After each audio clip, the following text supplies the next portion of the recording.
안녕하세요. 오늘은 한국의 미래 성장, 이걸 좌우할 인공지능 AI에 대한 정책 제안들을 좀 깊이 파고들어 볼까 합니다. 시민과 기업들이 직접 제안한 내용들을 바탕으로요.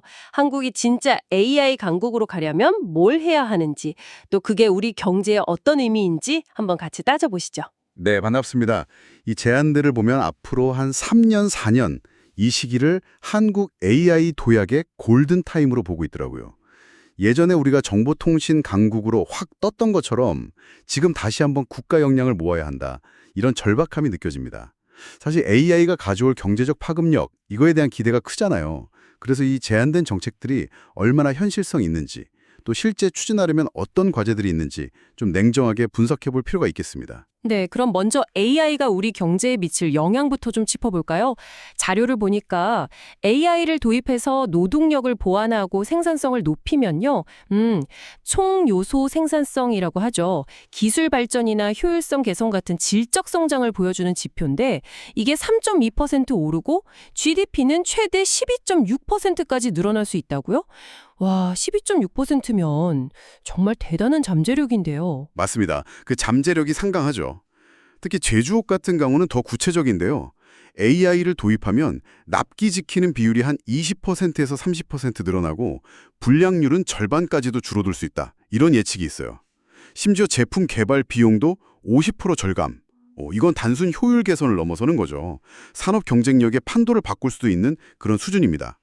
근데요, 문제는 지금 글로벌 AI 경쟁에서 미국하고 중국이 거의 압도적이잖아요. 우리가 이 골든타임을 놓치면 그 격차가 더 벌어질 수도 있다는 겁니다. 얼마나 빨리 따라가느냐가 중요해요. 아, 정말 시간이 없다는 거군요. 그럼 구체적인 정책 제안들 한번 들여다보죠. 첫 번째로 AI 데이터 센터, AIDC라고 부르던데 이거 구축 지원하고 또 에너지 효율적 공급 방안이 눈에 띄네요. 데이터 센터 지을 때 행정 절차 좀 간소화해주고 특히 수도권 말고 다른 지역에 짓는 AIDC에는 송전망을 더 깔아주자 뭐 이런 내용이군요. 네, 근데 여기서 진짜 핵심은 바로 전력입니다, 전력. 보고서를 보면 2029년까지 국내에 새로 생길 데이터 센터들이 필요로 하는 전력량이요. 이게 원자력 발전소 53기 분량이 될 수도 있다는 예측이 나왔어요. 네, 원전 53기요? 네, 53D요.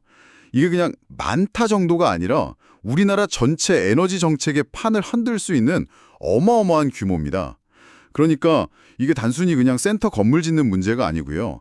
안정적인 전력망 확보, 또 AIDC만을 위한 전용 요금제 마련, 재생에너지 연계 같은 이런 국가 차원의 에너지 해법이 없으면 AI 인프라를 늘리는 것 자체가 불가능할 수도 있다는 거예요.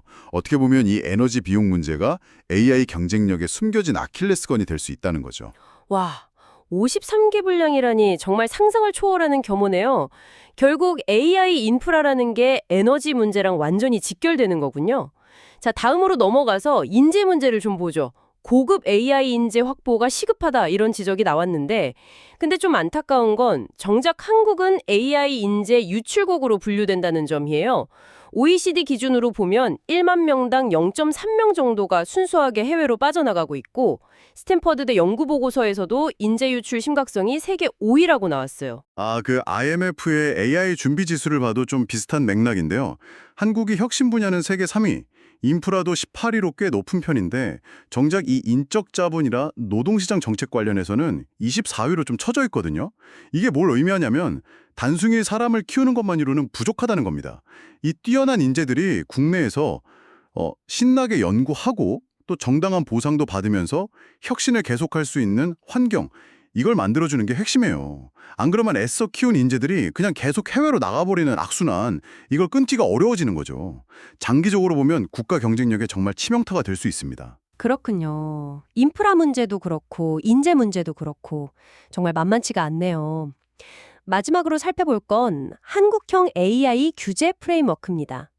혁신은 좀 북돋아 주면서도 또 새로운 위험은 잘 관리해야 하는 이 균형 잡기가 참 어려워 보이는데요. 네, 그렇죠. 이게 참 어려운 문제입니다. 2026년에 우리나라 AI 기본법이 시행될 예정인데 벌써부터 산업계에서는 좀 우려의 목소리가 나오고 있어요. 왜냐하면 규제해야 할 항목들은 꽤 구체적으로 명시되어 있는데 정작 뭘 규제할 거냐? 그 핵심 대상인 고형량 AI라는 것의 정의가 좀 모호하다는 거예요. 이게 모호하면 나중에 규제 범위가 좀 자의적으로 막 넓어질 수도 있는 거 아니냐 이런 걱정이죠.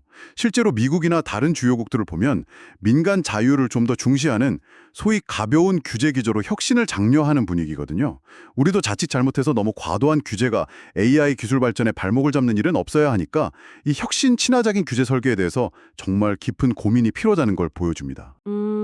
들어보니 결국 AI 인프라 구축과 그걸 뒷받침할 안정적인 에너지 공급, 그리고 핵심 인재를 잘 확보하고 또 붙잡아 두는 것, 마지막으로 혁신을 해치지 않는 똑똑한 규제 환경, 이 세 개의 바퀴가 딱 맞물려서 잘 굴러가야만 한국의 AI 경쟁력이 진짜 높아질 수 있다. 이런 결론이네요. 자, 그런데 이게 지금 듣고 계신 당신에게는 왜 중요할까요?